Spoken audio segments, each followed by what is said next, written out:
geese just took off.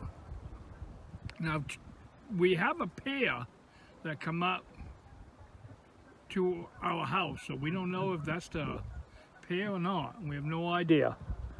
I stopped here to get a picture of a blue heron. Did not work out. He took right off twice, so. But the geese took off though. We were driving along and we saw the pair, so we'll see when they come back. Maybe they will, maybe they won't. We always enjoy seeing them. They've been coming to the farm, a pair. I don't know for how long. It's been, I don't know, 4 or 5 years, 6 years, I don't know.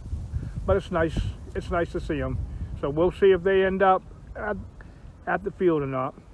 Like and subscribe. Never know what's going to be on our videos. God bless.